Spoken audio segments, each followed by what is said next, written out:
எஜமான நீரே, சர்வ சிருஷ்டியை காப்பவர் நீரே, எங்கள் இதயத்தில் உம்மை போற்றுகிறோம், என்றென்றும் பணிந்து தொழுவோம். சர்வ சிருஷ்டிக்கும் எஜமான நீரே, சர்வ சிருஷ்டியை காப்பவர் நீரே. அவர் நம்மை காக்கிற தேவன். நம்முடைய இருதயத்தில் அவரை உயர்த்தி என்றென்றும் பணிந்து தொழுவோம். கரங்களை உயர்த்தி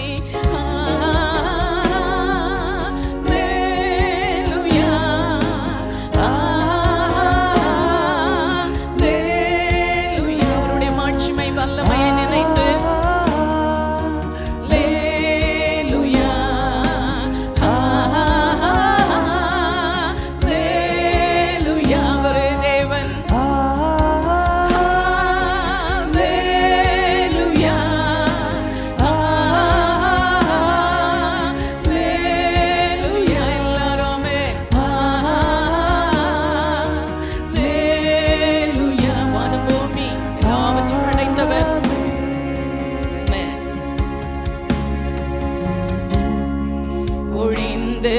போனாலும் உம் வார்த்தை என்றும் மாறாதே, இவ்வாழ்க்கை அழிந்து மறைந்து போம், விசுவாசி என்றென்றும் பிழைப்பான்.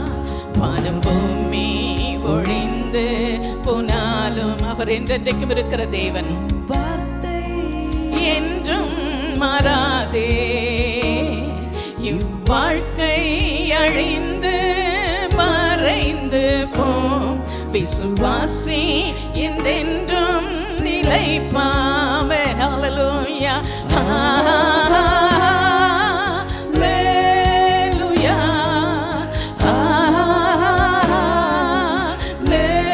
ஹல்லேலூயா. அவரை உணர்ந்து அவரை உணர்ந்து பிரசன்னத்தை ஹல்லேலூயா, ஹல்லேலூயா, ஹல்லேலூயா, ஹல்லேலூயா. ஆமென். கர்த்தர் கரத்தின் கிரியைகள் நாங்கள், கர்த்தர் கரத்தின் கிரியைகள் நாங்கள், கிருபைகள் மேல் கிருபை எங்கள் மேலூற்றுவீரே, ஆவியாத்மா சரீரம் உம் சொந்தமே, அதை சாத்தான் தொடாமல் காப்பீரே. சொல்வோமா, கிரியைகள் நாங்கள், கிருபை எங்கள் மேலூற்றுவீரே, ஆவியாத்மா சரீரம் உம் சொந்தமே, அதை சாத்தான் தொடாமல் காப்பீரே. ஹல்லேலூயா, ஹல்லேலூயா, ஹல்லேலூயா. தேவ பிரசன்னம்,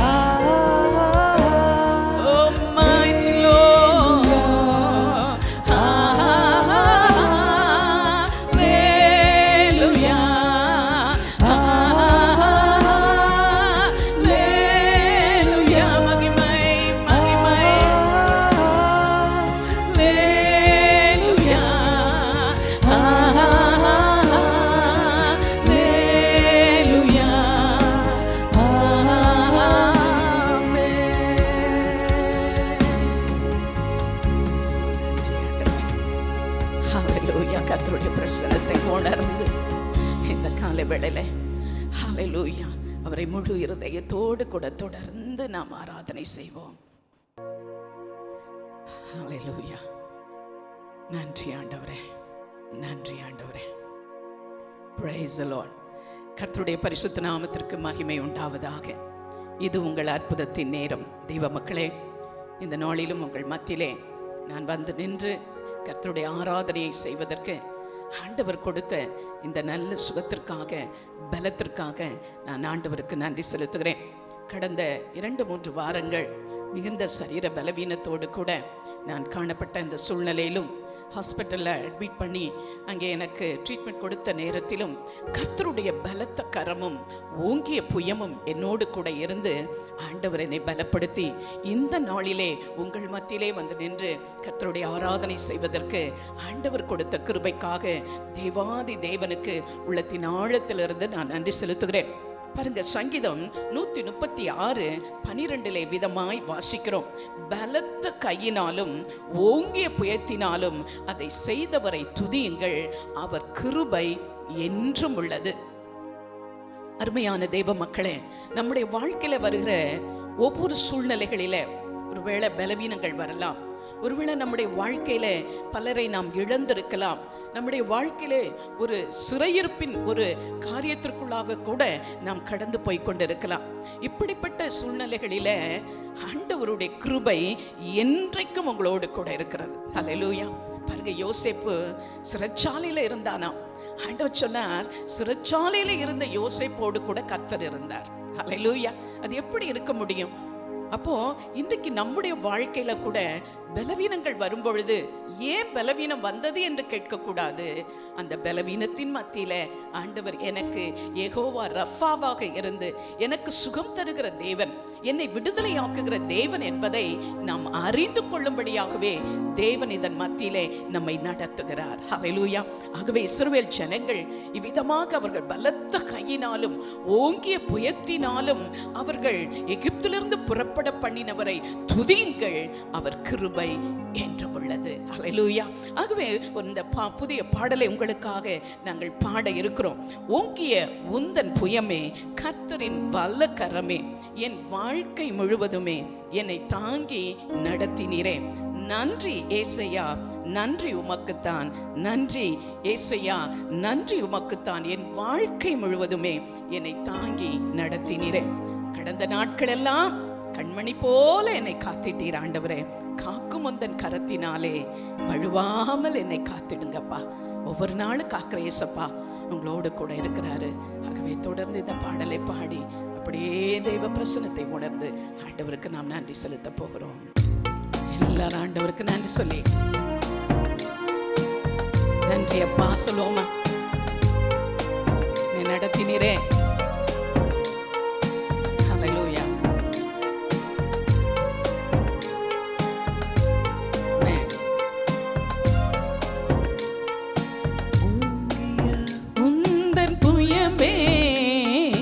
கர்த்தரின் வல்ல கரமே, ஓங்கிய உந்தன் புயமே, கர்த்தரின் வல்ல கரமே, என் வாழ்க்கை முழுவதுமே என்னை தாங்கி நடத்தினீர். எல்லாரும் சேர்ந்து என் வாழ்க்கை முழுவதுமே என்னை தாங்கி நடத்தினீரே. கரங்களை உயர்த்தி நன்றி ஏசையா, நன்றி உமக்குத்தான். நன்றி ஏசையா, நன்றி உமக்குத்தான். என் வாழ்க்கை முழுவதுமே என்னை தாங்கி நடத்தினீரே. என் வாழ்க்கை முழுவதுமே என்னை தாங்கி நடத்தினீரே. கடந்த நாட்களெல்லாம் கண்மணி போல காத்தீ, கடந்த நாட்களெல்லாம் கண்மணி போல காத்தீ, காக்கும் கரத்தினாலே வழுவாமல் காத்திட்டீரே. காக்கும் கரத்தினாலே உன்னை வழுவாமல் காத்திட்டீரே. எல்லாரும் சேர்ந்து நன்றி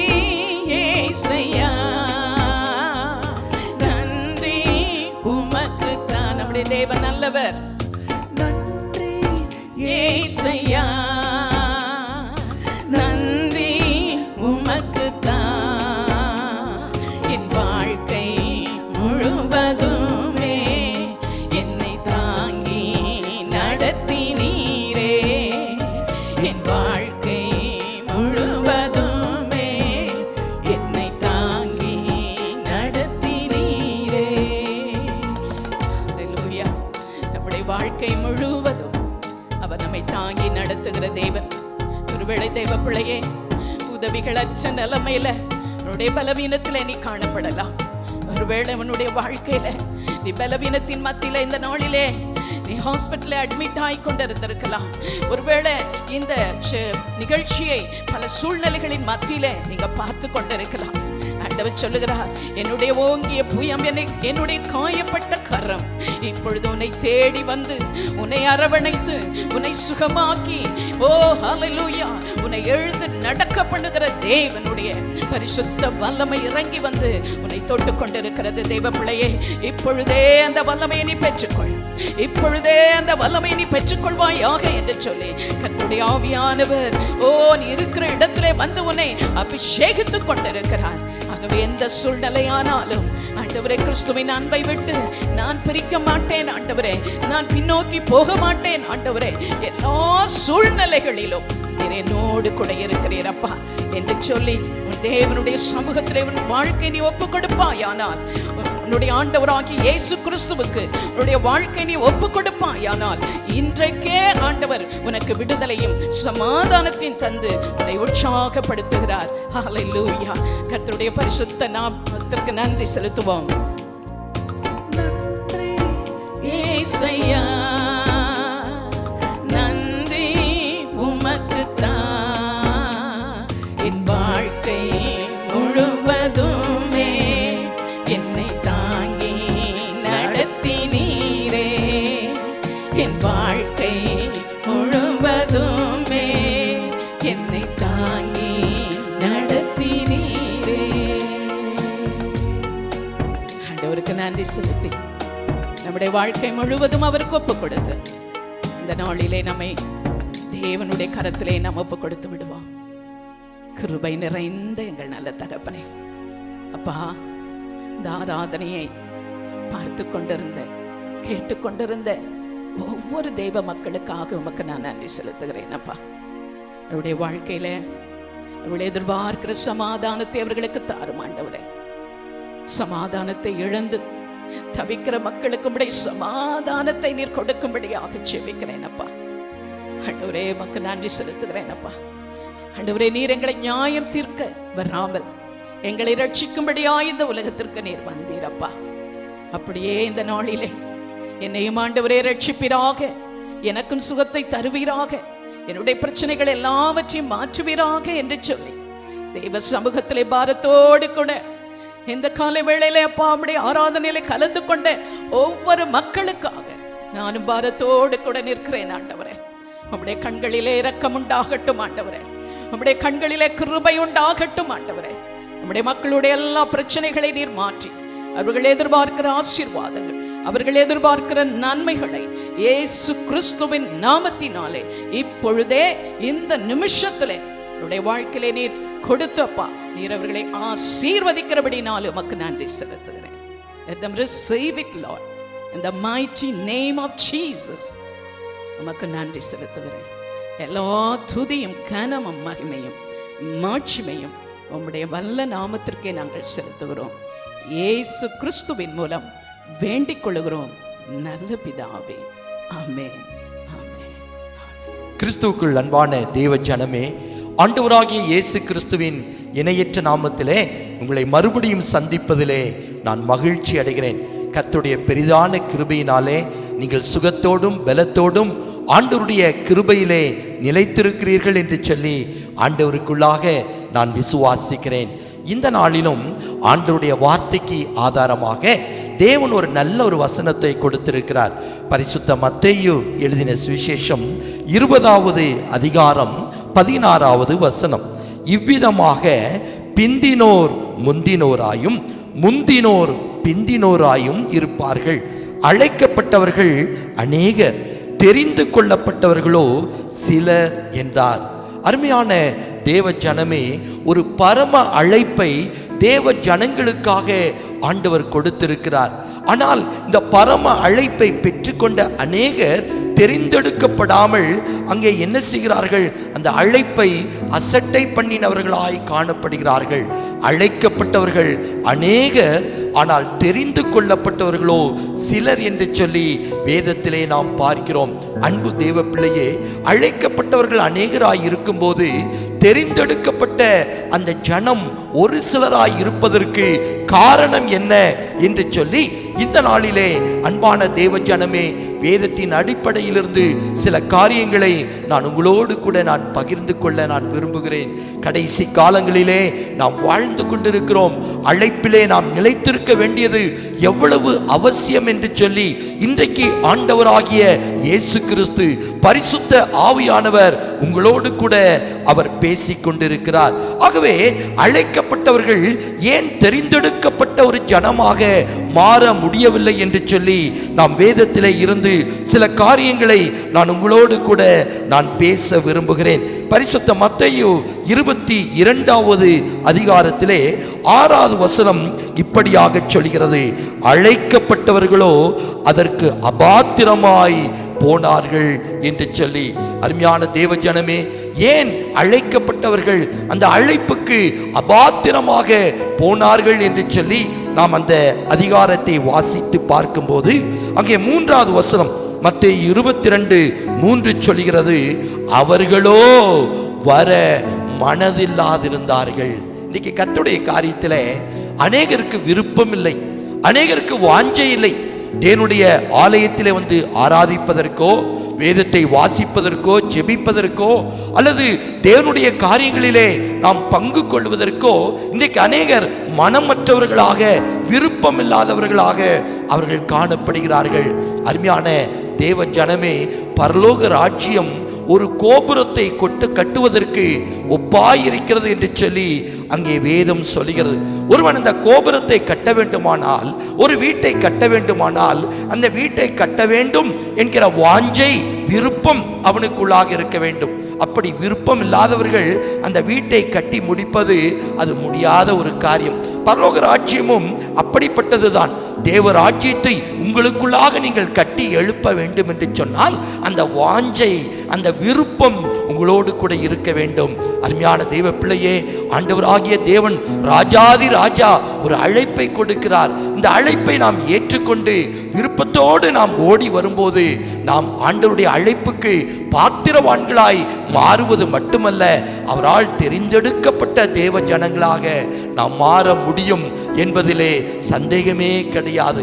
ஆகவே இங்கே நாம் பார்க்கிறோம், அழைக்கப்பட்டவர்கள் அந்த அழைப்பை ஏற்றுக்கொள்வதற்கு மனமற்றவர்களாய் இருந்தார்கள் என்று சொல்லி தொடர்ந்து 5வது வசனம் இப்படியாக சொல்லுகிறது. மத்தேயு 22:5வது வசனத்தை பார்க்கும்போது, அழைக்கப்பட்டவர்களோ அதை அசட்டை பண்ணினார்கள். அன்பு தேவ பிள்ளையே, இன்னைக்கு ஆண்டவருடைய அழைப்பை அநேகர் அசட்டை பண்ணுகிற காரியத்தை பார்க்கிறோம். மனிதனுடைய அழைப்பை அவர்கள் ஏற்றுக்கொள்கிறார்கள், விருப்பத்தோடு ஏற்றுக்கொள்கிறார்கள். அருமையான தேவனுடைய பிள்ளையே, அந்த அழைப்புக்குரிய கனத்தை அவர்கள் கொடுக்கிறார்கள்.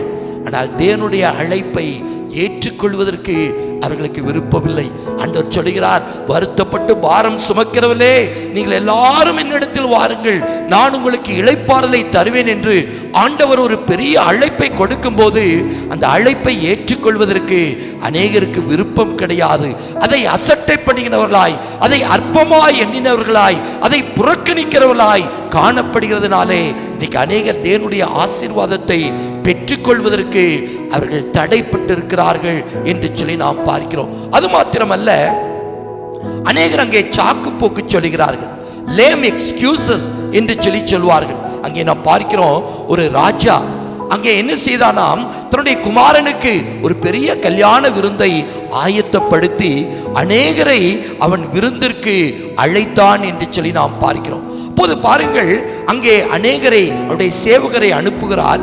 அனுப்பி அந்த கனவான்கள் எல்லாரையும் அந்த விருந்துக்கு அழைக்கிறான். ஆனால் அவர்கள் ஒவ்வொருவராக அவர்கள் சாக்கு போக்கு சொல்ல அவர்கள் ஆரம்பித்தார்கள். ஒருவன் சொல்கிறான், நான் புதிதாக ஒரு பெண்ணை திருமணம் செய்தேன், என்னால் வர முடியாது என்று சொல்லி. இன்னொருவன் சொல்கிறான், 5 ஏர் மாடுகளை நான் விலைக்கு வாங்கியிருக்கிறேன், அதை சோதித்து பார்க்க வேண்டும், என்னால் வர முடியாது என்று ஒவ்வொருவரும் ஒவ்வொரு சாக்கு போக்குகளை சொல்கிறார்கள். லேம் எக்ஸ்கியூசஸ் என்று சொல்லி அங்கே சொல்லப்பட்டிருக்கிறது. அன்பு தேவ பிள்ளையே, இன்னைக்கு அநேகர் இப்படிப்பட்ட சாக்கு போக்குகளை சொல்லிக் கொண்டிருக்கிறார்கள். மோசேயை ஆண்டவர் அழைத்தார். அங்கே முச்செடியிலே அவனுக்கு தரிசனம் கொடுத்து வனாந்திரத்திலே, மோசே நீ வா, நான் உன்னை மறுபடியும் எகிப்துக்கு அனுப்ப போகிறேன், என் ஜனங்கள் அடிமைத்தனத்திலே இருக்கிறார்கள், அவர்களை விடுதலையாக்கும்படி பார்வோனுக்கு முன்பாக உன்னை அனுப்ப போகிறேன் என்று ஆண்டவர் மோசேயோடு பேசினார். ஆனால் மோசே என்ன செய்கிறான்? இல்லை ஆண்டவரே, இதோ நான் திக்குவாயும் மந்த நாக்கும் உள்ளவன், நீர் அனுப்ப சித்தமாயிருக்கிற வேறு யாரையாயிலும் அனுப்பும் என்று சொல்லி அவன் நொண்டி சாக்கு போக்குகளை அவன் சொல்லிக் கொண்டிருக்கிறான். இன்றைக்கு கூட அநேகர் ஆலயத்திற்கு ஏன் வரவில்லை என்று சொன்னால் பலவிதமான காரணங்களை, ஒருவேளை காரணமே இல்லாத காரியங்களை கூட அவர்கள் காரணமாக அவர்கள் சொல்லுகிற காரியத்தை நாம் பார்க்கிறோம். நொண்டி சாக்கு போக்குகள் என்று சொல்லி. அருமையான தேவனுடைய பிள்ளையே, ஆண்டவர் மோசேயை பார்த்து அங்கே கோபப்படுகிறார். வாயை உண்டாக்கினவர் யார்? நாவை உண்டாக்கினவர் யார்? இதோ உன்னுடைய வாயோடு இருந்து நான் பேச முடியாதா என்று சொல்லி அங்கே மோசேயை அவர் கடிந்து கொண்ட காரியத்தை பார்க்கிறோம். அன்பு தேவ பிள்ளையே, இன்றைக்கும் ஆண்டவரை அழைக்கிறார், என் பின்னே வாருங்கள், நான் உங்களை மனிதரை பிடிக்கலாக மாற்றுவேன். Follow me, I will make you fishers of men. உங்களை நான் மனிதர்களை பிடிக்கலாய் மாற்றுவேன் என்று சொல்லி இன்றைக்கும் ஆண்டவர் தேவ ஜனங்களுக்கு இப்படிப்பட்ட அழைப்பை கொடுத்து கொண்டிருக்கிறார். ஒருவேளை நீங்கள் சொல்லலாம், ஐயா எனக்கு படிப்பு இல்லை, எனக்கு பட்டம் இல்லை, இதோ எனக்கு எந்த விதமான தாளந்தும் இல்லை, எனக்கு எந்த விதமான இதோ கிருபையும் இல்லை என்று சொல்லி இன்னைக்கு அநேகர் என்ன செய்கிறார்கள்? அதை தட்டி கழித்துக் கொண்டிருக்கிறார்கள். அருமையான தேவனுடைய பிள்ளையே, your disqualifications are God's qualification, your demerits are God's merits. உங்களுடைய தகுதி இல்லாத நிலைமையே கர்த்தர் உங்களை தகுதிப்படுத்துவதற்கு உரிய ஒரு காரியமாய் அது காணப்படுகிறது. ஆகவே நொண்டி சாக்கு போக்குகளை சொல்லிக் கொண்டிருக்க வேண்டாம். மீன் பிடித்துக் கொண்டிருந்த அந்த செம்படவர்களை கர்த்தர் அழைத்து தன்னுடைய ராஜ்யத்தின் சுவிசேஷத்தை அறிவிக்கும் அப்போஸ்தலர்களாக ஆண்டவர் மாற்றினார் அல்லவா? அருமை சகோதரா, அருமை சகோதரி, உன்னையும் கர்த்தர் பயன்படுத்த முடியும். உன்னையும் அப்படிப்பட்ட தேவனுடைய ராஜ்யத்திலே இதோ ஒரு வல்லமை உள்ள ஒரு ஊழியக்காரனாக, ஒரு ஊழியக்காரியாக, ஒரு தேவனுடைய சித்தத்தை நிறைவேற்றுகிற பாத்திரமாக கர்த்தர் உன்னை மாற்ற முடியும். ஆனால் இன்றைக்கு ஆண்டவரிடத்திலே எதிர்பார்க்கிற ஒரு காரியம், உன்னுடைய வாழ்க்கையை கர்த்தருக்கு அர்ப்பணித்து அவருடைய அழைப்பை நீ ஆர்வத்தோடு ஏற்றுக்கொண்டு அவரை பின்பற்றி வருவாயானால் நிச்சயமாகவே அருமையான தேவனுடைய பிள்ளையே, உன்னை கர்த்தர் மகிமையான ஒரு பாத்திரமாய் எடுத்து பயன்படுத்துவார் என்பதிலே சந்தேகமே இல்லை. ஆகவே முதலாவது காரியம், அழைக்கப்பட்டவர்கள் ஏன் தெரிந்தெடுக்கப்பட்ட ஜனமாய் மாறவில்லை என்பதற்கு முதல் காரியத்தை நாம் பார்த்தோம். அழைப்பை அவர்கள் அசட்டை பண்ணினபடியினாலே அவர்கள் தெரிந்தெடுக்கப்பட்ட தேவ ஜனமாக அவர்கள் மாறவில்லை என்று சொல்லி முதலாவது காரியத்தை பார்த்தோம். இரண்டாவது ஒரு காரியம், அங்கே அழைக்கப்பட்டவர்கள் சில வேளையிலே அழைப்பை ஏற்றுக்கொண்டும் கூட அந்த அழைப்புக்கு அங்கே பாத்திரவான்களாய் அவர்கள் இல்லாமல் போய்விடுகிறார்கள். உதாரணமாக வேதத்தில் நீங்கள் பார்க்கிற வேளையிலே ஆண்டவர் 12 சீஷர்களை கர்த்தர் தெரிந்து கொண்டிருக்கிறார். எதற்காக தெரிந்து கொண்டார்? அவர்கள் தம்மோடு கூட இருக்கவும், அங்கே அவர்களை ஆண்டவர் அனுப்பி ராஜ்யத்தின் சுவிசேஷத்தை அறிவிக்கவும், வியாதியுள்ளவர்களை குணமாக்கவும், பிசாசுகளை துரத்தவும், இப்படியாக அந்த 12 சீஷர்களை ஆண்டவர் தெரிந்து கொண்டார். இந்த 12 சீஷர்களிலே யூதாசையும் இப்படிப்பட்ட ஒரு அழைப்பை கொடுத்து தான் அந்த யூதாஸ் காரியத்தை ஆண்டவர் அழைத்தார் என்று சொல்லி அங்கே சொல்லப்பட்டிருக்கிறது. ஆனால் அந்த யூதாஸ் காரியத்தை செய்த காரியம் என்ன தெரியுமா? அவன் அநீதத்தின் கூலியை விரும்பினான். 30 வெள்ளிக்காசுக்காக அங்கே காசுக்கு, பணத்திற்கு ஆசைப்பட்டவனாக, அருமையான தேவனுடைய பிள்ளையே, தேவகுமாரனையும் காட்டிக் கொடுப்பதற்கு அவன் துணிந்து விட்டான். அநீதத்தின் கூலி என்று சொல்லி வேதம் சொல்லுகிறது. அருமையான தேவனுடைய பிள்ளையே, ஆண்டவருடைய ஊழியத்தை நீ செய்யும் போது, என்னுடைய திராட்சை தோட்டத்துக்கு நீ வா, நான் உனக்கு நியாயமான கூலியை தருவேன் என்றுதான் அந்த எஜமானன் அங்கே திராட்சை தோட்டத்திலே வேலைக்கு ஆட்களை நியமிக்கிறார் என்று சொல்லி நாம் பார்க்கிறோம். அருமையான தேவனுடைய பிள்ளையே, நீ ஆண்டவருடைய ஊழியத்தை செய்யும் போது உன்னுடைய தேவைகளை கர்த்தர் சந்திப்பார். உன்னுடைய எல்லா காரியங்களையும் அவர் அற்புதமாய் அவர் வழி நடத்துவார் என்பதிலே சந்தேகமே இல்லை. அந்த சீஷர்கள் எல்லாவற்றையும் விட்டு ஆண்டவரை பின்பற்றி வந்தார்கள். படகை விட்டார்கள், அங்கே வலையை விட்டார்கள், தகப்பனை விட்டார்கள், தாயை விட்டார்கள், எல்லாவற்றையும் விட்டு ஆண்டவரை பின்பற்றி வந்தாங்க. அவர்களுக்கு எந்த குறையாகிலும் இருந்ததா? நிச்சயமா எந்த குறையுமே இல்லை. ஆண்டவர் எல்லாவற்றையும் அவர்களுக்கு நிறைவாய் சந்தித்து எந்த குறைவும் இல்லாமல் ஆண்டவர்களை வழி நடத்தி வந்தார். ஆனாலும் கூட அந்த யூதாஸ் அவன் என்ன செய்தான் தெரியுமா? அவன் பொருளாசைக்காரன், எப்பொழுதும் பணப்பையை வைத்துக் கொண்டிருக்கிறவன். அநீதத்தின் கூலியை அவன் அங்கே விரும்பினான். அதனாலே அங்கு ஒரு நிலத்தை கொண்டான் என்று சொல்லி அப்போஸ்தலர் 1வது அதிகாரத்திலே நாம் வாசிக்கிறோம். அன்பு தேவ பிள்ளையே, இன்னைக்கு ஆண்டவரோடு கூட பேசிக் கொண்டிருக்கிறார். பொருளாசை உடைய அழைப்பை அங்கே ஒருவேளை நீ இழந்து போவதற்கு காரணமாக அது மாறிவிடும் என்று சொல்லி நாம் பார்க்கிறோம். அருமையான ஐயா பெர்க்மான்ஸ் அவர்கள் ஒரு அழகான ஒரு பாட்டை இப்படியாக பாடினார்கள். அங்கே பாருங்கள், பொருள் மேல உன் கண்ணு போச்சுன்னா போச்சையா உன்னுடைய அபிஷேகம் அப்படின்னு சொல்லி ஒரு அருமையான ஒரு பாடலை அருமையான அங்கே தந்தை பெர்க்மான்ஸ் அவர்கள் பாடுகிற காரியத்தை பார்க்கிறோம். இன்னைக்கு அநேகருடைய கண்கள் அங்கே பொருளின் மேலாக, உலகத்தின் காரியங்களின் மேலாக படுவதினாலே அபிஷேகத்தை இழந்தவர்களாக, அழைப்பை இழந்தவர்களாக, தேவனுடைய கிருபையை இழந்தவர்களாக அங்கே காணப்படுகிறார்கள். வேதத்திலே மேலான அழைப்பிற்காக அழைக்கப்பட்ட அநேக தேவ மக்களை நாம் பார்க்கிறோம். அதிலே ஒரு சிலர் இந்த பொருளாசைக்காக, பொருளாசையின் மேலாக தம்முடைய இருதயத்தை பதித்தபடியினாலே தேவனுடைய அபிஷேகத்தை, தேவனுடைய ஆசீர்வாதத்தை, தேவனுடைய கிருபையை அவர்கள் இழந்து போனவர்களாக அவர்கள் காணப்பட்டாங்க. கேயாசி அப்படித்தான். எலிசா இரட்டிப்பான வல்லமை பெற்ற ஒரு தேவ மனிதன். ஆனால் அவனுக்கு ஒரு வேலைக்காரன் தான் கேயாசி. ஒருவேளை அவனுக்குள்ளாய் விருப்பம் இருக்குமானால் அங்கே எலிசாவை போல இரட்டிப்பான வரத்தை அவன் பெற்றிருக்க முடியும். எலியாவை போல 4 மடங்கு வல்லமை அவன் பெற்றிருக்க முடியும். ஆனால் அவனுடைய இருதயம் பொருளாசையை நாடி போனது. நாகமான் கொடுத்த காணிக்கை எலிசா உதறி தள்ளின போது இவன் பின்னாக ஓடி போய் மாற்று வஸ்திரங்களையும் வெள்ளிக்காசையும் கேட்டு அங்கே பொருளாசையினாலே அவர்களுக்கு பின்னாக அவன் ஓடுகிற காரியத்தை நாம் பார்க்கிறோம். அவருடைய விளைவு என்ன தெரியுமா? அவருடைய அழைப்பை இழந்து விட்டான், அவருடைய அபிஷேகத்தை இழந்து விட்டான். அது மாத்திரமல்ல, அவருடைய ஆரோக்கியத்தை இழந்து விட்டான். நாகமானை விட்ட அந்த குஷ்டரோகம் இந்த கேயாசியை பிடித்தபடியினாலே அவன் வெண் குஷ்டரோகியாக மாறி எலிசாவின் சமூகத்தை விட்டு அவன் கடந்து போனானாம். எவ்வளவு வேதனைக்குரிய ஒரு காரியம். வேதத்திலே அநேக உதாரணங்களை நான் சொல்ல முடியும். பிலேயாம் ஒரு வல்லமையான ஒரு ஊழியக்காரன், தேவனுடைய அபிஷேகம் பெற்ற ஒரு தேவனுடைய ஊழியக்காரன். ஆனால் அநீதத்தின் கூலியை அவன் விரும்பினது மட்டுமல்ல, அந்த இஸ்ரவேல் ஜனங்களை பாவம் செய்வதற்கு அவன் தூண்டுகிறான். அதற்கேற்ற அங்கே இடரலான காரியங்களை அந்த பாளையத்திற்குள்ளாக அவன் போடுவதற்கு பாலாக்கிற்கு ஆலோசனை கொடுக்கிறான். எவ்வளவு வேதனையான ஒரு காரியம், எவ்வளவு துக்கமான காரியம். காரணம் என்ன தெரியுமா? அநீதத்தின் கூலியை விரும்பினதுனாலே அழைப்பை பெற்றும் அபிஷேகத்தை பெற்றும் அவர்கள் தெரிந்தெடுக்கப்பட்ட ஒரு ஆசீர்வாதத்தை அவர்கள் பெற்றுக்கொள்ளாதபடி அதை இழந்து போனவர்களாய் காணப்பட்டார்கள். அருமையான தேவனுடைய பிள்ளையே, அழைக்கப்பட்டவர்கள் ஏன் தெரிந்தெடுக்கப்படவில்லை என்று சொல்லி நாம் பார்க்கிற வேளையிலே அவர்கள் அழைப்பை அசட்டை பண்ணினார்கள். இரண்டாவது காரியத்தை பார்த்தோம், அவர்கள் அநீதத்தின் கூலியை விரும்பினார்கள். பொருளாசையினாலே அந்த ஐஸ்வர்யவான் வாலிபனை போல இதோ பொருளாசையினாலே அவருடைய இருதயம் பிணைக்கப்பட்டிருந்தபடியினாலே நித்திய ஜீவனை அவன் வாஞ்சித்தும் கூட அதை பெற்றுக்கொள்ளாமல் ஆண்டவரை விட்டு துக்கத்தோடு போய்விட்டான். இன்றைக்கு அநேகருடைய வாழ்க்கை அப்படித்தான் இருந்து கொண்டிருக்கிறது. மூன்றாவது காரியம், அருமையான தேவனுடைய பிள்ளையே, அந்நிய நுகம். இந்த அந்நிய நுகம் தவறான ஒரு ஐக்கியம். வேதம் சொல்லுது, அந்நிய நுகத்திலே அவ்விசுவாசிகளுடன் பிணைக்கப்படாது இருப்பீர்களாக.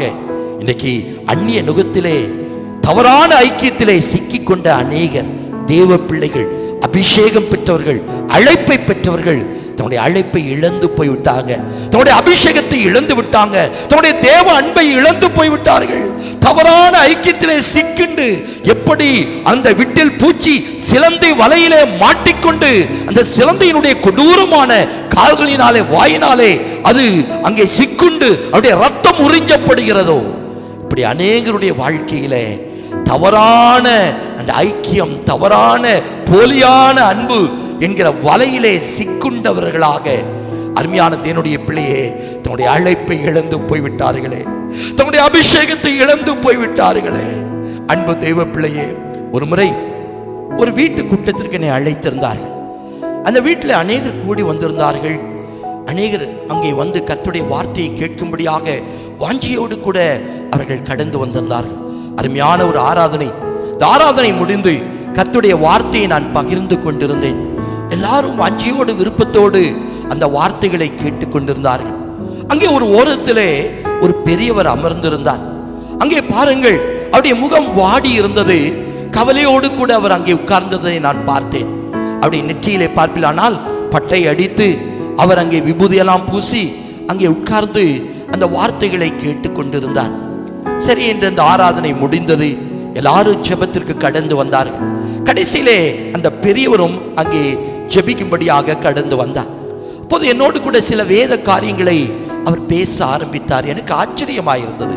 இவர் எப்படி இந்த வேத காரியங்கள் எல்லாவற்றையும் வேத வசனங்களை அறிந்திருக்கிறார் என்று சொல்லி நான் யோசித்துக் கொண்டிருந்தேன். அப்போது அந்த பெரியவர் சொன்ன காரியம் என்ன தெரியுமா? ஐயா, நான் ஒரு கிறிஸ்தவன். நான் கிறிஸ்தவன் மட்டுமல்ல, நான் ரட்சிக்கப்பட்டவன். நான் ரட்சிக்கப்பட்டவன் மட்டுமல்ல, ஒரு வேத கல்லூரியிலே, வேதாகம கல்லூரியிலே நான் கற்று போதகராக நான் அபிஷேகம் பெற்றவன். ஆனால் நடந்த காரியம் என்ன தெரியுமா? எனக்கு திருமணம் நடந்தது. அவர் ஒரு விசுவாசி அல்ல, ஒரு கிறிஸ்தவரும் அல்ல, என்னுடைய மனைவி. இப்படிப்பட்ட சூழ்நிலையிலே என்னுடைய மனைவியை திருப்திப்படுத்துவதற்காக நானும் இப்படி மாறிவிட்டேன். ஆலயத்துக்கு போவதில்லை, ஊழியம் செய்வதில்லை, ஆண்டவருடைய விசுவாசத்தை விட்டுவிட்டேன். இப்போது அந்நிய காரியங்களை நான் ஆராதித்துக் கொண்டிருக்கிறேன் என்று சொல்லி வேதனையோடு துக்கத்தோடு சொன்னார். எனக்கு மிகவும் அதிர்ச்சியாயிருந்தது, வேதனையாயிருந்தது. ரட்சிக்கப்பட்ட ஒரு தேவ மனுஷன், வேதாகம கல்லூரியிலே கற்றுத்தெரிந்தவர், வேத வசனங்களை நன்றாய் அறிந்தவர், ஊழிய அபிஷேகத்தை பெற்ற ஒரு தேவ மனிதன். ஆனால் அந்நிய நுகத்திலே சிக்கிக் கொண்டபடியினாலே, அருமையான தேவனுடைய பிள்ளையே, தன்னுடைய அபிஷேகத்தை இழந்தபடியினாலே, தன்னுடைய அழைப்பை இழந்து, அபிஷேகத்தை இழந்து, ஆண்டவருடைய பிரசன்னத்தை இழந்து, அந்நிய ஆராதனைக்கு, அந்நிய அக்னியை அங்கே ஆராதித்துக் கொண்டிருக்கிற ஒரு அங்கே மிகவும் மோசமான ஒரு சூழ்நிலையை பார்த்து நான் வேதனைப்பட்டேன். அந்த பெரியவருக்காய் கண்ணீரோடு கூட ஜெபித்தேன். அவரை பார்த்து சொன்ன, ஐயா, நீங்கள் மனம் திரும்புங்கள், ஆண்டவரிடத்தில் கெஞ்சுங்கள், அவருடைய இரக்கம் மகா பெரியது. மறுபடியும் உங்களை அவருடைய பிள்ளையாக அவர் சேர்த்துக்கொண்டு உங்களை பயன்படுத்த முடியும் என்று சொல்லி அவருக்கு சில ஆலோசனைகளை நான் சொல்லி வந்தேன். அன்பு தேவ பிள்ளையே, அருமையான வாலிப தம்பி, அருமையான வாலிப தங்கை, இந்த செய்தியை கேட்டுக்கொண்டிருக்கிற அருமையான தேவனுடைய பிள்ளைகளே, ஒருவேளை திருமணத்திற்காக அருமையான வாலிப பிள்ளைகளே நீங்கள் ஆயத்தப்பட்டு கொண்டிருக்கலாம். இன்னைக்கு ஆண்டவரிடத்திலே கண்ணீரோடு கூட செபிங்க. எனக்கேற்ற விசுவாசம் அல்ல, நல்ல ஒரு வாழ்க்கை துணையை எனக்கு தாரும் ஆண்டவரே என்று சொல்லி. காரணம், அந்நிய நுகத்திலே நாம் சிக்கிக் கொள்வோமானால் அன்பு தேவ பிள்ளையே, என்னுடைய அழைப்பையை இழந்து போகக்கூடிய மிகவும் அங்கே மோசமான ஒரு சூழ்நிலைக்கு நாம் தள்ளப்படுவோம் என்று சொல்லி நாம் பார்க்கிறோம். சாலமோன் ராஜாவை குறித்து நாம் பார்க்கிறோம். அவன் தேவனிடத்தில் எவ்வளவு அன்பு கூர்ந்தார். ஆண்டவரும் அவனிடத்தில் அன்பு கூர்ந்து அவனுக்கு அளவில்லாத ஞானத்தை கொடுத்தார் என்று பார்க்கிறோம். அவனும் தேவனிடத்தில் அன்பு கூர்ந்து ஆண்டவருடைய கற்பனைகளை அவன் கை கொண்டு நடந்த ஒரு ராஜா தான். ஆனால் நடந்தது என்ன தெரியுமா? அவன் அந்நிய ஸ்திரீகள் மேலாக மோகம் கொண்டு அவர்கள் மேல் ஆசை வைத்தபடியினாலே அவனுடைய இருதயம் அவருடைய தகப்பனாகிய தாவீதின் இருதயத்தை போல செம்மையாயிராதபடிக்கு அவனுடைய இருதயம் அங்கே அந்நிய ஸ்திரீகளை அங்கே அவன் சேர்த்து கொண்டது மட்டுமல்ல, அவர்களுடைய தேவர்களுக்கு ஆராதனை செய்யும்படியாக அந்த ஸ்திரீகள் அவருடைய இருதயத்தை வழுவி போக பண்ணினார்கள் என்று சொல்லி நாம் பார்க்கிறோம். அருமையான தேவனுடைய பிள்ளையே, இன்னைக்கு ஆண்டவரோடு கூட பேசிக் கொண்டிருக்கிறார். அந்நிய நுகத்திலே சிக்கிக் கொள்ளாதே. இன்னைக்கு ஆண்டவரிடத்திலே ஜெபியுங்கள். அருமையான பெற்றோர்களே, உடைய பிள்ளைகளுக்கு நல்ல வாழ்க்கை துணை வரன் வேண்டும் என்று சொல்லி ஆண்டவருடைய சமூகத்திலே ஜெபியுங்க. நிச்சயமாக அவர்களுக்கு ஏற்ற நல்ல வரனை ஆண்டவர் கொடுப்பதற்கு வல்லமுள்ள தேவனாய் அவர் காணப்படுகிறார். அவர் நம்முடைய பரம தகப்பன். நம்முடைய பிள்ளைகளுக்காக நன்மையான காரியங்களை அவர் ஆயத்தப்படுத்தி வைத்திருக்கிறார். ஆகவே அதை விட்டுவிட்டு ஆண்டவருடைய ஆலோசனை கேட்காமல் உங்களுடைய மனம் போல காரியங்களை செய்து அந்த பிள்ளைகளுடைய வாழ்க்கையை நாம் நரகமாக மாற்றிவிடக் கூடாது. கர்த்தருடைய பரிசுத்த நாமத்திற்கு மகிமை உண்டாகட்டும். அருமையான தேவனுடைய பிள்ளையே, இன்றைக்கு பாருங்கள், அநேகர் அழைப்பை இழந்தாலும் கூட கர்த்தர் தன்னுடைய பிள்ளைகளை என்ன செய்கிறார் தெரியுமா? அழைப்பை ஏற்றுக்கொண்ட பிள்ளைகளை கர்த்தருக்கென்று வல்லமுள்ள பாத்திரங்களாய் ஆண்டவர் தெரிந்தெடுத்து கொண்டு அவர்கள் மூலமாக கர்த்தர் மகிமையான காரியங்களை செய்கிறார். உதாரணமாக பவுலை குறித்து நாம் வேதத்திலே பார்க்கும்போது அப்போஸ்தலர் 9வது அதிகாரம் 15வது வசனம் இப்படியாக சொல்கிறது. அங்கே அனனியா என்கிற மனிதனிடத்துல ஆண்டவர் பேசுகிறார். அந்த சீஷனிடத்துல ஆண்டவர் பேசுகிறார், நீ போ, அங்கே சவுல் என்று சொல்லப்படுகிற ஒரு மனிதன் இருக்கிறான், அவன் பார்வை அடையும்படியாக அவன் மேலாக கைகளை வைத்து நீ ஜெபிக்க வேண்டும் என்று ஆண்டவர் அனனியாவோடு பேசுகிறார். ஆனால் அனனியா பயந்து போகிறான். ஐயோ, பவுல் சவுலா, அவன் சபைகளை பாழாக்கினவாயிற்றே, சபைகளை அவன் என்ன செய்தான்? அங்கே பாழடித்துக் கொண்டிருந்தான், அங்கே கிறிஸ்தவர்களை துன்பப்படுத்தினானே, அவனிடத்திற்காக நீ அனுப்புகிறீர் என்று சொல்லி அதற்கு ஆண்டவர் அனனியாவுக்கு என்ன வார்த்தை சொல்கிறார் தெரியுமா?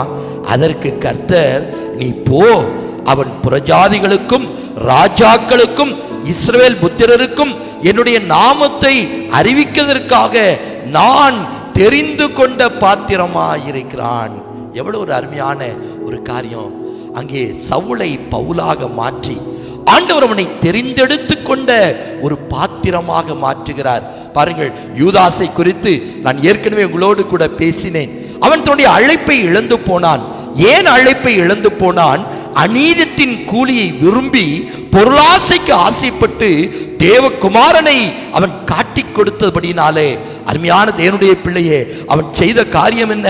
அபிஷேகத்தை இழந்து, ஆண்டுடைய அழைப்பை இழந்து, அங்கே நித்திய ஆக்கினைக்குள்ளாக அவனுடைய ஆத்துமா கடந்து போனது என்று பார்க்கிறோம். ஆனால் அங்கே அந்த யூதாஸ் மரித்த பிறகு அப்போஸ்தலர்கள் என்ன செய்கிறார்கள்? ஒன்று கூடி அவர்கள் ஆலோசிக்கிறார்கள்.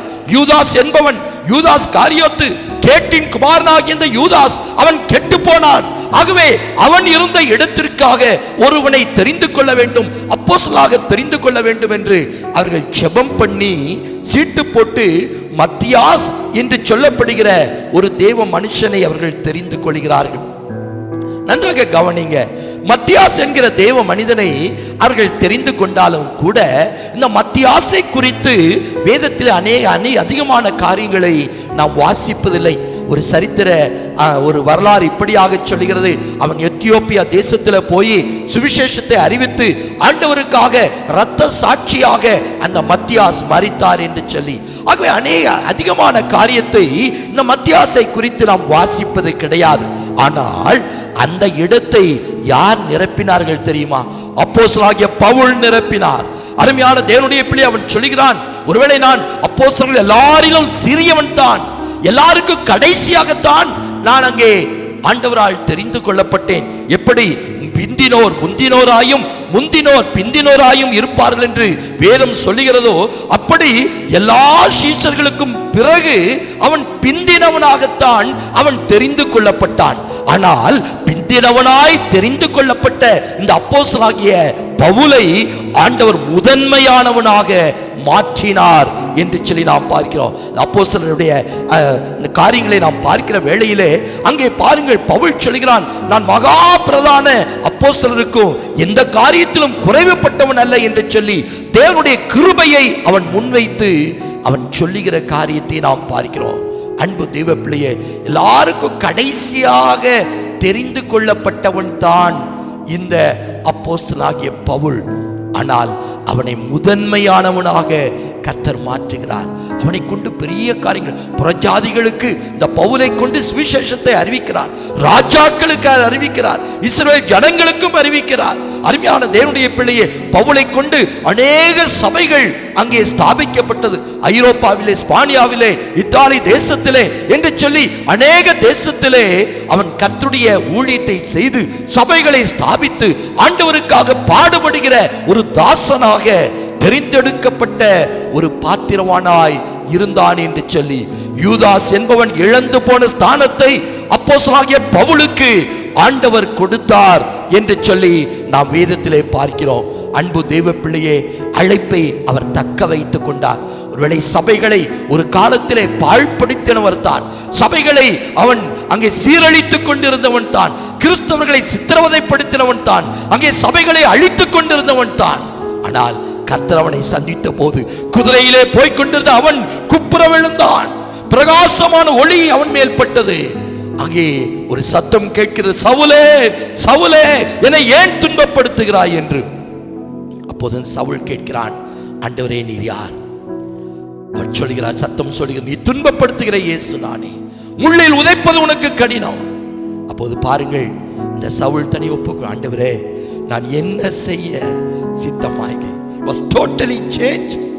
அவருடைய வாழ்க்கை தலைகீழாக மாறிவிட்டது. அருமையான தேவனுடைய பிள்ளையே, ஆண்டவருக்கு என்று தன்னை முழுவதுமாக அவன் அர்ப்பணித்தான். ஆண்டவருடைய அழைப்பை ஏற்றுக்கொண்டான். பரம தரிசனத்துக்கு கீழ்ப்படியாதவனாய் அவன் இல்லை. தேவ தரிசனத்தை அவன் ஏற்றுக்கொண்டான். ஆண்டவருடைய அழைப்புக்கு செவி கொடுத்தான். அன்பு தேவ பிள்ளையே, அதனுடைய ரகசியம் தான் தன்னுடைய ஓட்டத்தை அவன் வெற்றிகரமாய் ஓடி, நல்ல போராட்டத்தை போராடினேன், ஓட்டத்தை முடித்தேன், விசுவாசத்தை காத்துக்கொண்டேன் என்று சொல்லி தன்னுடைய ஓட்டத்தை வெற்றிகரமாய் ஓடி முடிக்கிறான். அப்போஸ்தலனாகிய பவுல் அங்கே அழைக்கப்பட்டவன் மட்டுமல்ல, தெரிந்தெடுக்கப்பட்டவன் மட்டுமல்ல, கர்த்தர் கொடுத்த ஊழியத்தை உண்மையாய் உத்தரவாதமாய் செய்து கடைசி வரைக்கும் அங்கே பாருங்கள் தன்னுடைய ஓட்டத்தை வெற்றிகரமாய் முடித்தவன். அன்பு தேவ பிள்ளையே, இப்படிப்பட்ட ஒரு மேலான அழைப்புக்கு கர்த்தருடைய அழைக்கிறார். வேதத்திலே அநேக தேவ மனிதர்களை நாம் பார்க்க முடியும். ஒருவேளை அழைப்பை இழந்து போனவர்களையும் நாம் பார்க்க முடியும். அழைப்பை ஏற்றுக்கொண்டதினாலே ஆண்டவரால் வல்லமையாய் பயன்படுத்தப்பட்ட தேவ மனிதர்களை பார்க்க முடியும். அவர்களில் மற்றொருவன் தான் எலிசா என்று சொல்லி நாம் பார்க்கிறோம். இந்த எலிசாவை குறித்து வேதத்திலே நாம் பார்க்கிறோம். அப்படியே அவன் அவ்விடம் விட்டு புறப்பட்டு போய் 12 ஏர் பூட்டி உழுத அங்கே சாப்பாத்தின் குமாரனாகிய எலிசாவை கண்டான். அவன் 12ஆம் ஏரை ஓட்டி கொண்டிருந்தான். எலியா அவன் இருக்கும் இடம் மட்டும் போய் அவன் மேல் தன் சால்வையை போட்டான். 1 ராஜாக்களின் புஸ்தகம் 19வது அதிகாரம் 19வது வசனம் இப்படியாக சொல்கிறது. பாருங்கள், எலியா போய் அவன் மேல சால்வையை போட்ட உடனே அவன் எந்த ஒரு வார்த்தையும் பேசவில்லை.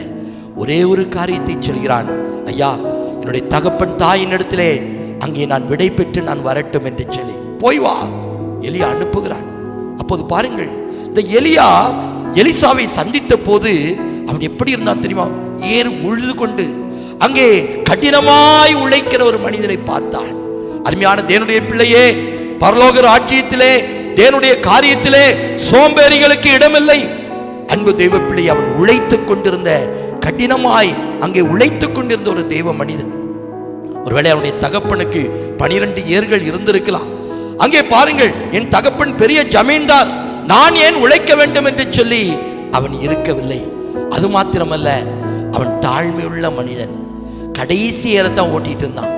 அங்கே அனுபவம் வாய்ந்த விவசாயிகள் முன்பாக போகட்டும், அவருடைய அடிச்சுவடுகளை பின்பற்றி நான் போகட்டும் என்று சொல்லி கற்றுக்கொள்ளுகிற ஒரு உள்ளத்தோடு, தாழ்மையுள்ள உள்ளத்தோடு அந்த எலிசா கடைசி ஏரை ஓட்டி கொண்டிருந்தான். ஆகவேதான் ஆண்டவர் அவனை தெரிந்து கொண்டார். எலியா போய் சால்வையை போட்ட உடனே, நான் போய் என் தகப்பன் தாயினிடம் சொல்லிவிட்டு வருகிறேன் என்று கடந்து போகிறான்.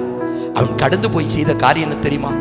எந்த ஏரை வைத்து உழுது கொண்டிருந்தானோ, எந்த ஏர் மாடுகளை வைத்து அங்கே ஏர் ஓட்டி கொண்டிருந்தானோ, அந்த ஏர் மாடுகளை வெட்டி அந்த கலப்பையை உடைத்து அதை விறகாக்கி அந்த இறைச்சியை சமைத்து எல்லாருக்கும் கொடுத்து விட்டு அந்த எலியாவை அவன் பின்பற்றி, that means no turning back, நான் திரும்பி வர மாட்டேன்.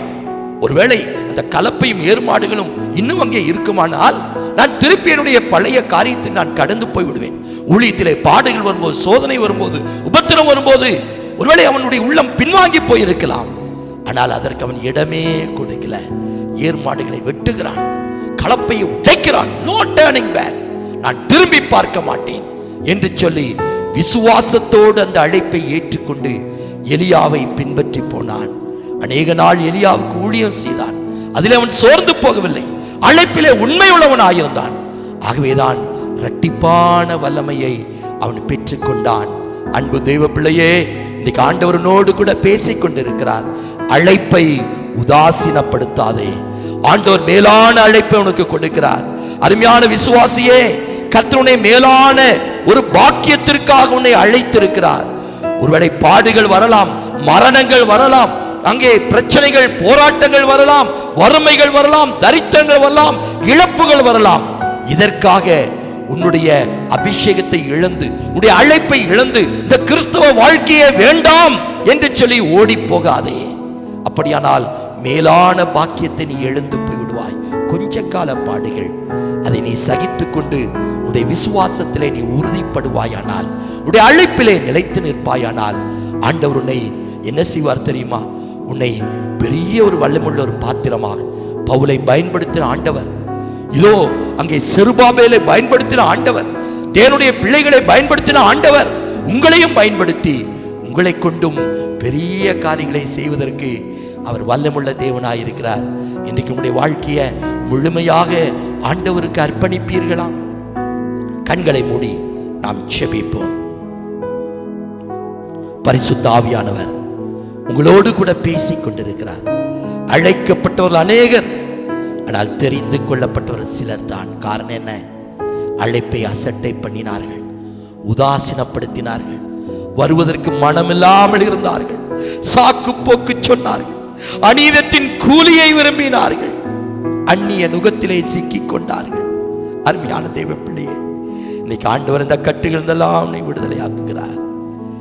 அந்த எலிசாவை போல, அங்கே அந்த பவுலை போல ஆண்டவருடைய அழைப்பிலே நிலைத்து நிற்பீர்களா? அப்படியானால் கர்த்தர் உங்களுக்காக மகிமையான ஒரு பிரகாசமான எதிர்காலத்தை வைத்திருக்கிறார். உங்களை வல்லமையான பாத்திரமாய் உங்களை பயன்படுத்துவார். நாம் ஜெபிப்போமா? கிருபை நிறைந்த அன்பின் தகப்பனே, பரிசுத்த பிதாவே, இந்த வார்த்தைகளை யாரெல்லாம் கேட்டுக்கொண்டிருந்தார்களோ, ஒருவேளை வாழ்க்கையில வருகிற பிரச்சனையின் காரணமாக ஒருவேளை பின்வாங்கி போய் சோர்ந்து போய் அவருடைய வாழ்க்கையில் அவர்கள் காணப்படலாம். இன்றைக்கு இயேசுவின் நாமத்தினாலே அப்படிப்பட்ட தேவ மக்களை இப்பொழுது தொடுவீராக. Touch them, Lord, in the name of Jesus. மறுபடியும் அவர்களை தொடுவீராக.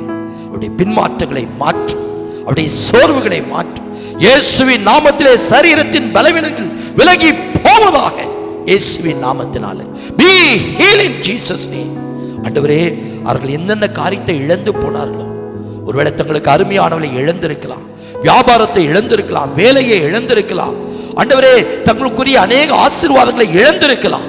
இயேசுவின் நாமத்தினாலே எதை இழந்தார்களோ அதை நூறத்தனையாக இயேசுவின் நாமத்திலே அவர்களுக்கு திருப்பி தருவீராக. யோபு இழந்த எல்லாவற்றையும் 2 மடங்கு பெற்றுக் கொண்டார் அல்லவா? தாவீது இழந்த எல்லாவற்றையும் அவர் திருப்பி பெற்றுக் கொண்டார் அல்லவா? இன்றைக்கு உம்முடைய பிள்ளைகள் இழந்து போன எல்லா ஆசீர்வாதங்களையும் அவர்கள் திருப்பி பெற்றுக்கொள்ள வரட்டும். ஆண்டவரே, அவருடைய கண்ணீரை தொடுங்க, கவலைகளை மாற்றுங்க, சந்தோஷப்படுத்துங்க. இந்த வாரம் முழுவதும் வருகிற நாட்களிலும் கர்த்தருடைய கிருபை பாதுகாப்பு இருந்து அவர்களை தெரிந்தெடுக்கப்பட்ட ஒரு முத்திரை மோதிரமாக என் தேவன் மாற்றி அவர்களை கொண்டு நீர் பெரிய காரியங்களை செய்வீராக. உம்முடைய பாதத்தில் எல்லாவற்றையும் நாங்கள் ஒப்புக் கொடுக்கிறோம். துதி, கனம், மகிமை எல்லாவற்றையும் எடுத்துக்கொள். இயேசு கிறிஸ்துவின் இணையற்ற நாமத்தில் வேண்டிக் கொள்கிறோம் நல்ல பிதாவே, ஆமென். நாம் சேர்ந்து சொல்வோமா? என் ஆத்துமாவே கர்த்தரை ஸ்தோத்திரி, என் முழு உள்ளமே அவருடைய பரிசுத்த நாமத்தை ஸ்தோத்திரி. என் ஆத்துமாவே கர்த்தரை ஸ்தோத்திரி, அவர் செய்த சகல உபகாரங்களையும் மறவாதே. ஆமென். நம்முடைய கர்த்தராகிய இயேசு கிறிஸ்துவின் கிருபையும் பிதாவாகிய தேவனுடைய அன்பும் பரிசுத்த ஆவியாருடைய அந்யோன்ய ஐக்கியமும் சகவாசமும் பாதுகாவலும் வழிநடத்துதலும் ஆசீர்வாதங்களும் என்றும் என்று சதா காலங்களிலும் கூடியிருந்து தேவ மக்கள் அனைவரோடும் இருந்து கர்த்தருடைய வருகை மட்டும் பாதுகாக்கப்படுவதாக. ஆமென், ஆமென். God bless you.